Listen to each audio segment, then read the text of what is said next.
Hello दोस्तों, good morning, नमस्कार, सत श्री अकाल। तो आज के लेक्चर में हम देखेंगे कॉमन मैथमेटिक्स टीजीटी और पीजीटी में जो क्वेश्चन आते हैं उनको देखेंगे और उनका ये सिलेबस है। इससे पहले मैंने एक लेक्चर और करा दिया, यदि आप लोगों ने नहीं देखा है तो उसे जाके ज़रूर देखिए। वो 2021 टीजीटी वाला था। हमारे पास में जो प्रीवियस ईयर के क्वेश्चन आए थे उनको कराया मैंने, और इस लेक्चर के अंदर मैं पीजीटी वाले, ये फर्स्ट लेक्चर था हमारे पास में। अब आज हमारा सेकंड लेक्चर होगा और इसके अंदर पीजीटी वाले जो कॉमन क्वेश्चंस हैं मैथ के उनको कराएंगे। एक कदम 10 नंबर आपके पक्के हो जाएंगे। इन वीडियोस को जरूर देखिए। चलते हैं अपने फर्स्ट क्वेश्चन की तरफ। फुल डिटेल के साथ समझाया है और इसको भी ऐसे ही समझाएंगे। तो इधर है हमारे पास में 11,11.11, 0.11, 0.011 का महत्तम समावर्तक ज्ञात कीजिए। महत्तम समावर्तक मीन्स HCF। ठीक है, तो ये हमारे पास में HCF पूछा हुआ है, जो गिवन डाटा दे रखा है। HCF आप लोगों को सिंपल नंबर्स का तो फाइंड करना आता है, लेकिन जो LC ये फ्रैक्शन वाला या फिर पॉइंट वाला होता है तो उसको क्या करते हैं हम, सबसे पहले गिवन नंबर्स को हमें फ्रैक्शन में ही कन्वर्ट करना है। जैसे A/B एंड C/D, इस टाइप का कोई नंबर दे रखा है। ठीक है, एक सेकंड रुको। C/D, इस टाइप के कोई दो नंबर दे रखे हैं, बोला हुआ है कि इसका HCF फाइंड कीजिए। तो हमें क्या करना है, जो ऊपर वाले नंबर हैं उनका हमें HCF फाइंड करना होता है और नीचे वाले नंबर्स का हमें LCM। ठीक है, दोनों चीज़ें हमें फाइंड करनी होती हैं, लेकिन जो चीज़ पूछी होती है वो ऊपर वाले नंबर का फाइंड करना है और जो चीज़ नहीं पूछी वो नीचे वाले नंबर का फाइंड करना है। और जैसे अगर हमें LCM पूछा होता तो हम क्या फाइंड करते, पहले हम LCM फाइंड करते ऊपर वाले नंबर्स का, देन HCF फाइंड करना होता है। ठीक है, ये चीज़ें हमें कैलकुलेट करनी होती हैं। सॉरी, तो यहाँ पे हमारे पास में दे रखा है फर्स्ट 11 है, देन उसके भी पॉइंट को हटाएंगे तो 11 ये हमारे पास हो जाएगा अपॉन में 100, एंड वो 11/100 हो जाएगा। देन ये भी 11/1000। ठीक है, तो HCF पूछा हुआ है, ऊपर वाले नंबर्स का हमें HCF कैलकुलेट करना है। HCF आप लोगों को इजीली आता है।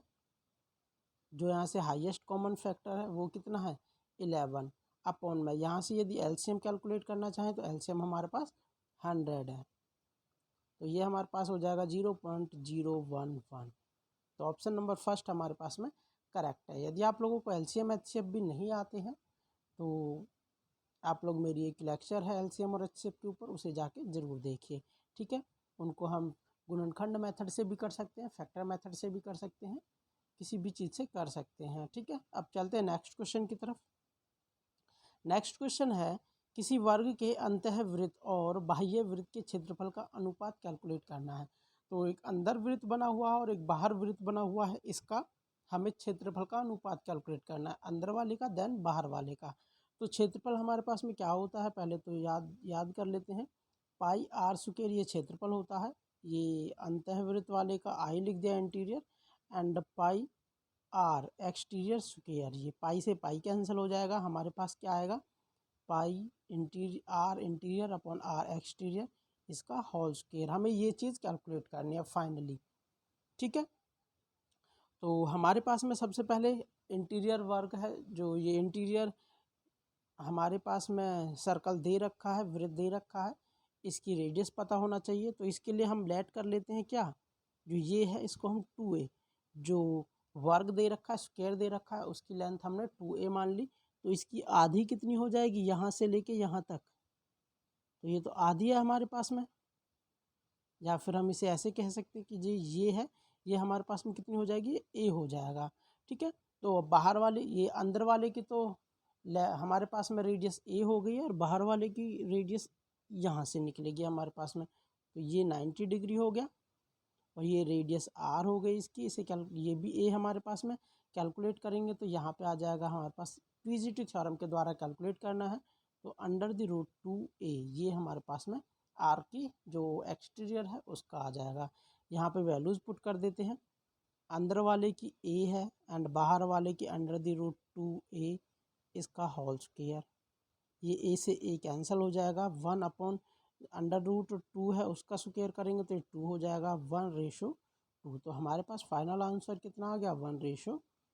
ऑप्शन नंबर थर्ड करेक्ट है। जस्ट आप लोगों को फिगर आना चाहिए था और ये हमें कैलकुलेट क्या करना है ये चीज़ पता होना चाहिए। यहाँ से हम इजीली कैलकुलेट कर सकते हैं। Next question. नेक्स्ट है, ये मैंने लास्ट लेक्चर में भी पढ़ाया था, इसी टाइप का क्वेश्चन था। उसमें थोड़ा टाइप अलग था लेकिन फॉर्मूला दोनों में सेम ही लगने वाला है। इसमें एक फॉर्मूला हमारे पास क्या होता है, M1 D1 W2 is equals to M2 D2 W1। तो हम इसे ऐसे भी लिख सकते हैं, जो W1 होता है, जो यहाँ पे ये W1 दे रखा है ये वाला, इसको दूसरी तरफ डिवाइड में ले जाएंगे और इस W2 को इधर डिवाइड में लेके चले जाएंगे। ठीक है, ऐसे भी लिख सकते हैं। तो यहाँ से मैं इन्हें हटा देता हूँ। ठीक है, ये हुआ, ये W1 और ये W2। ये भी हमारे पास फॉर्मूला है। यहाँ से दे रखा है, यदि 7/7 कुर्सी को 8 घंटे में बना सकते हैं। 7/, मतलब M1 है जो वो 7 दे रखा है, एंड 7 कुर्सी, वो 7 कुर्सियों को बना रहे हैं। दैट मीन्स वही वर्क है हमारे पास में। W1 7 है एंड जो D है मतलब घंटे दे रखा है वो 8 हो गया। डे लिख दो या H लिख दो, टाइम है मतलब वो। ठीक है, एंड M2 हमारे पास में कितना दे रखा है, 70 बढ़ई दे रखे हैं एंड W2 दे रखा है इसने 70 कुर्सियाँ बनानी है। तो D2 या फिर H2 हमें कैलकुलेट करना है। यहाँ पे वैल्यूज़ को पुट कर देंगे, कितना हो जाएगा 7 × 8/7 इज इक्व टू 70 × D2/70। ये आपस में ही कैंसिल हो गए एंड D2 के बराबर हमारे पास कितना आ गया 8 आवर्स, 8 घंटे में वो कुर्सियों को बना सकता है। ठीक है, लास्ट लेक्चर में भी पढ़ाया था, यही फॉर्मूला है। इनको आप लोगों को लिख लेना है, रिमेंबर कर लेना है, बस छोटी छोटी चीज़ है। वहाँ थोड़ा सा क्वेश्चन अलग था लेकिन इसी फॉर्मूले में कन्वर्ट हुआ था, वो लेक्चर भी जाके जरूर देखें। नेक्स्ट क्वेश्चन हमारे पास है, 2:5 वाली प्रत्येक संख्या में कौन सी संख्या जोड़ी जाए कि प्राप्त संख्या को 5:6 हो जाए। जो हमारे पास में 2/5 है, इसमें क्या जोड़ा जाए, हम मान लेते हैं कि x जोड़ा जाए। ये तो इजी वाला क्वेश्चन आ गया, इसमें मतलब कुछ करना ही नहीं है, समझना भी नहीं है ज़्यादा। ये 12 हो गया क्रॉस मल्टीप्लाई से, 6x हो गया, ये हमारे पास 25 हो गया एंड प्लस 5x। इसको इस साइड में लेके जाएंगे तो 6x माइनस 5x, ये 25 माइनस ये 12 आएगा, माइनस में हो जाएगा। तो ये x इज इक्व टू, यहाँ से सब्सट्रैक्ट करेंगे तो 13। तो हमारे पास में 13 एक ऐसा नंबर है जो डिनोमिनेटर और न्यूमरेटर इन दोनों में ऐड करेंगे तो हमारे पास में न्यू फ्रैक्शन 6/5 हो जाएगा। नेक्स्ट क्वेश्चन यहाँ पे है, 10,000 रुपये चक्रवृद्धि ब्याज के रूप में 5 वर्ष में दोगुने हो जाते हैं। 5 वर्ष के अंदर वो दोगुने हो जाते हैं। ठीक है, दोगुने हो जाते हैं वो 5 वर्ष के अंदर। तो 20 वर्ष के अंदर यहाँ से यहाँ तक जाने के लिए उसे 4 वर्ष लगने वाले हैं। तो इसकी हमारे पास हो जाएगी 2 की पावर 4, दैट मीन 16। तो वो 16 गुना हो जाएगा। पहले हमारे पास 10,000 है तो लास्ट में हमारे पास 1,60,000। फाइनल आंसर डी आने वाला है। लेकिन अब इसको हम समझेंगे कैसे होने वाला है। फॉर्मूला होता है हमारे पास में, पहले चक्रवृद्धि ब्याज का फॉर्मूला क्या होता है, amount is equal to P × 1 plus rate upon 100 to the power T। अब यहाँ पे P को हम नहीं लिखते हैं, अभी P को लास्ट में यूज़ करेंगे, ये कॉमन बता रहा हूँ मैं। तो जो अमाउंट है वो हमारे पास में 2 टाइम हो जाता है, तो दैट मीन्स वो 2P हो जाएगा। एंड कितने टाइम में हो जाता है, 5 साल में। 5 साल में दोगुना हो जाता है अमाउंट, तो 20 साल में वो अमाउंट कितना हो जाएगा। तो T की जगह यहाँ पे हमें 5 चाहिए, ये 20 चाहिए तो 4 करना पड़ेगा पावर, इसकी भी पावर हमें 4 करनी पड़ेगी, इसकी मतलब सारी की पावर 4 चढ़ा दी। तो हमारे पास कितना हो जाएगा, 2 की पावर 4, P की पावर 4, यहाँ भी P की पावर 4 हो जाएगा एंड यहाँ 1 प्लस R/100 की पावर 20 हो गया। P की पावर 4 से P की पावर 4 कैंसिल हो जाएगा, या फिर नहीं भी कैंसिल करते हैं तो हमारे पास में, ठीक है। तो यहाँ से हमारे पास में हो गया, ये P की पावर 4 से P की पावर 4 कैंसिल ही कर दो, 2 की पावर, ये सॉरी, तो फॉर्मूला का हमें फॉर्मूले में बनाना है तो पावर इनको एक एक 3 पावर कैंसिल कर देते हैं। तो ये हमारे पास बचेगा 2 की power P is equal to P। 1 plus r upon 100 की पावर 20, क्योंकि ये हमारे पास में फॉर्मूला होता है चक्रवृद्धि ब्याज का। तो हमारे पास में कितना होगा 16 इंटू पी, 16 पी, तो हमारे पास 16 गुना हो गया। अब डायरेक्ट रिजल्ट हमें क्या याद रखना है, ये तो समझाने वाली बात हो गई है, आप लोगों को समझ भी आ गया होगा क्या किया गया है मैंने। या फिर हम स्टार्टिंग में ही पावर चढ़ाने से पहले यहाँ पे पी से पी कैंसिल भी कर सकते थे, पी से पी कैंसिल हुई तो हमारे पास में केवल ये बचता, तो यहाँ पे 4, तो 16 हमारे पास लास्ट में 16 आता आंसर। तो अब हमें याद क्या रखना है, याद रखना है कितने गुना हुआ है।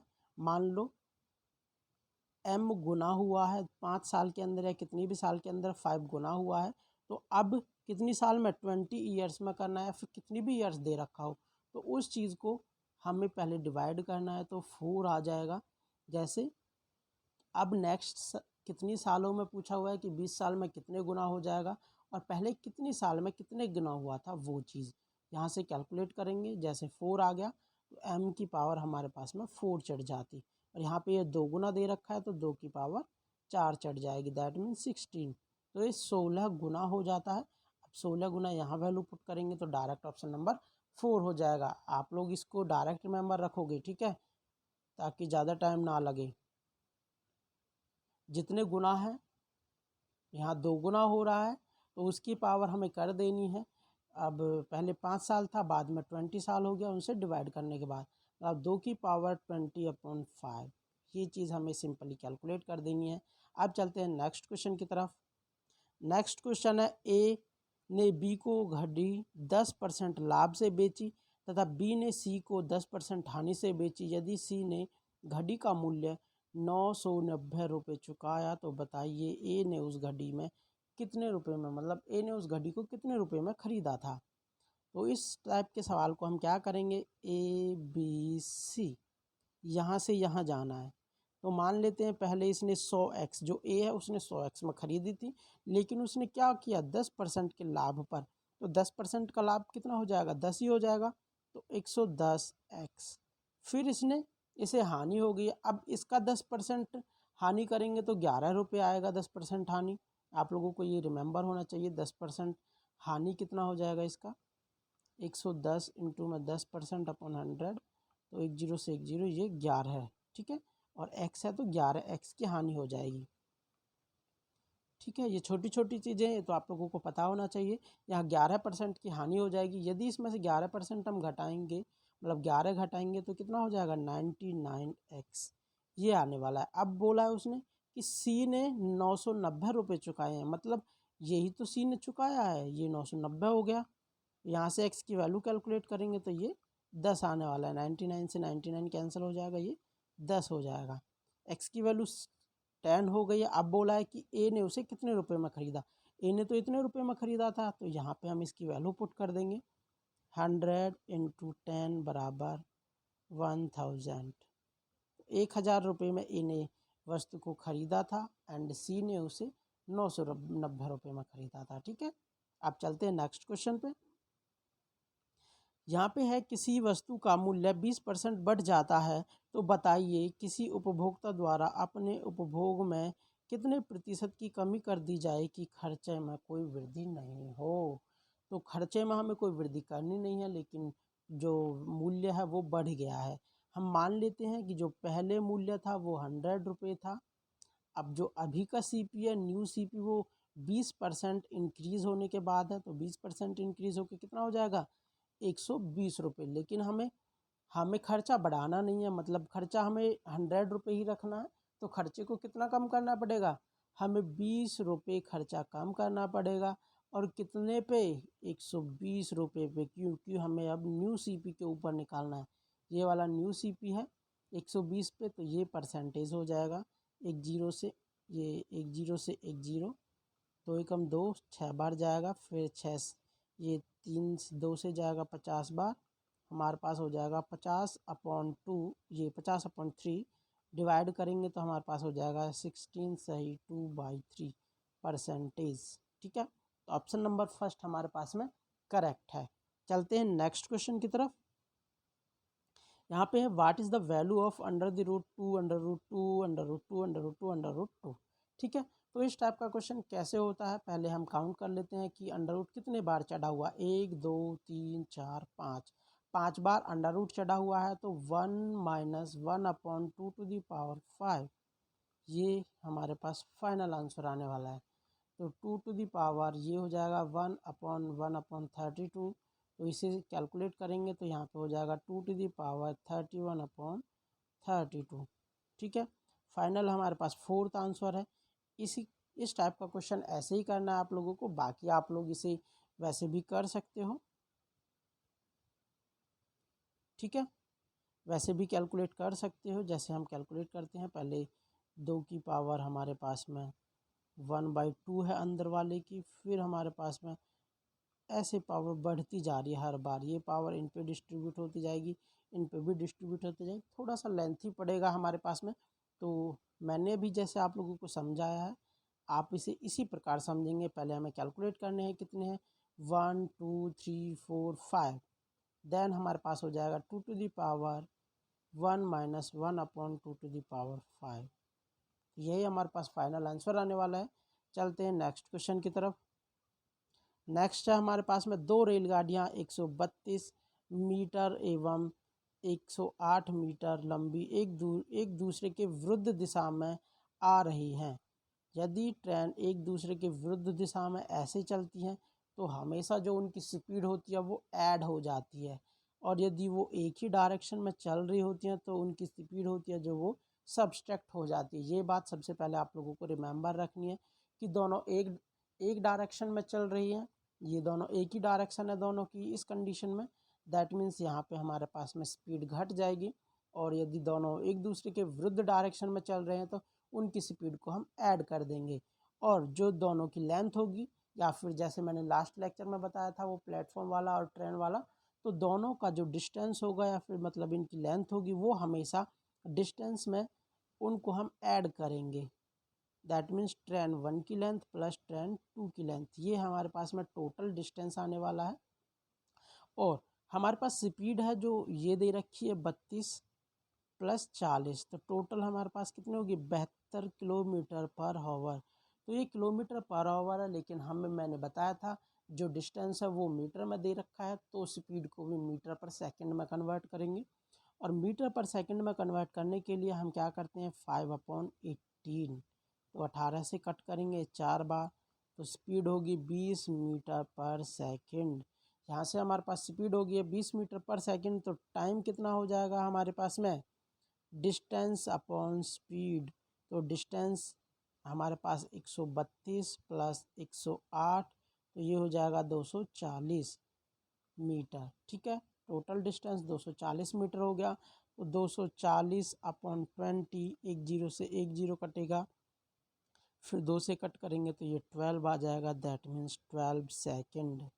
तो ऑप्शन हमारे पास में जो ऑप्शन नंबर थर्ड है वो करेक्ट है। ठीक है, ये काफ़ी इजी क्वेश्चन है, लेकिन आप लोगों को रिमेंबर रखना है कि ट्रेन दोनों यदि एक ही डायरेक्शन में चल रही है, ये वाली एक डायरेक्शन है तो जो इनकी स्पीड है वो सब्सट्रैक्ट हो जाएगी, यदि वो अपोजिट डायरेक्शन में चल रही हैं दोनों तो उनकी स्पीड को हम ऐड कर लेंगे।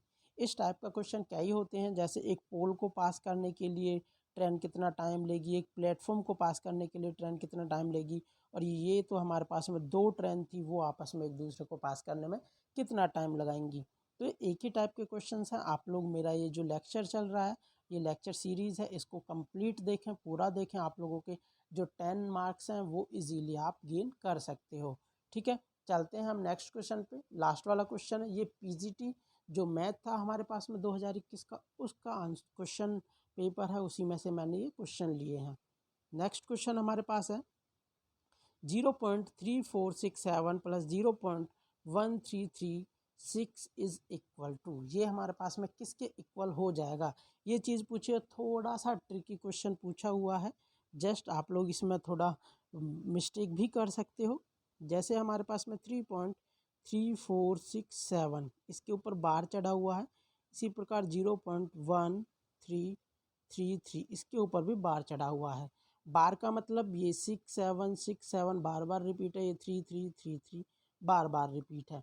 अब यदि हम लोग, हमें केवल यहाँ तक कैलकुलेट करनी है चीज़ें, लेकिन हम इससे जस्ट एक टाइम पहले चलते हैं, यहाँ पे चलते हैं तो ये इनका एडिशन हमारे पास 10 हो जाता है, एक हासिल आया, यहाँ पे भी फिर 3 और ये 6 और 3 9 हो जाता है, फिर एक हासिल का था 10, वो 0 हो गया, यहाँ भी वो एक हासिल का हम कंटेन करके चलेंगे आगे, ठीक है।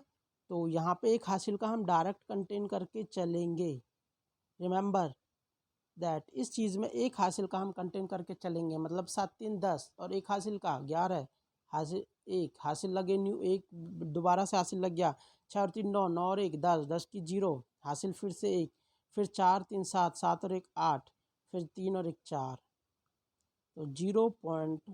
ये वापस से हमारे पास में बार चढ़ जाएगा इसके ऊपर 0.4801, ये हमारे पास बार बार रिपीट होने वाला यही नंबर है, ठीक है। तो ऑप्शन नंबर हमारे पास में सेकंड है। यदि आप लोग थोड़ा सा इसमें ट्रिकी रूप से नहीं जाते तो आप इसे गलत करके किस टाइप से कर सकते थे, जैसे 7 3 10 हो जाता है, ये 0 फिर से 10 होता है, ये 0, ये 8 हो जाता है, एंड देन ये हमारे पास में 4 हो जाता और 0। आप लोग इनको ख़त्म करते हुए इसका आंसर 0.48, बहुत सारे बच्चे ये इस आंसर पे जा रहे होंगे, ट्राई किया होगा तो खुद से, लेकिन हमें थोड़ा ट्रिकी जाना है क्योंकि इधर भी ये बढ़ रहा है, इधर भी ये बढ़ रहा है, 6 7 6 7, यहाँ से भी तो एक एल हमारे पास में कॉम्बो आएगी हासिल का नंबर, ठीक है। यहाँ से इससे पहले भी आने वाला है, तो ये हमारे पास में 1 आएगा, ये भी 0 1 0 0 1 0 1, यही इसी टाइप की फॉर्म है जो रिपीट होती जाएगी, जैसे मैंने अभी लिखवाया था। तो इसका आंसर है 0.4801, इसके ऊपर ये फाइनल आंसर है, ठीक है। तो ऑप्शन नंबर हमारे पास में सेकंड है, वो करेक्ट है। अब चलते हैं, आज तो बस यहीं फिनिश हो गया है, यही लास्ट क्वेश्चन था। तो आप लोगों को यदि मेरा लेक्चर पसंद आया है तो चैनल को सब्सक्राइब कीजिए एंड बेल आइकन को प्रेस ज़रूर कीजिए। ये हमारा सेकंड लेक्चर था इस सीरीज़ में। आज मैंने पीजीटी वाला कराया है, इससे पहले मैंने टीजीटी वाले जो भी क्वेश्चन थे वो कराए थे। तो पीजीटी भी हो गया, टीजीटी भी हो गया 2021 का। अब हम 2020 की तरफ बढ़ेंगे, ठीक है। तो यहाँ से हम सारे क्वेश्चंस को देखेंगे और उनमें क्या क्या क्वेश्चन आए हैं उनको सॉल्व करूँगा, जैसे भी आपको अच्छे तरीके से समझाने का प्रयास करूँगा। यदि आप लोगों को लेक्चर अच्छा लगा है तो वीडियो को शेयर कीजिए अपने दोस्तों तक, ताकि वो भी अपने 10 में से 10 नंबर पक्का कर सके, ठीक है। Thank you, take care, bye bye, मिलते हैं नेक्स्ट लेक्चर में।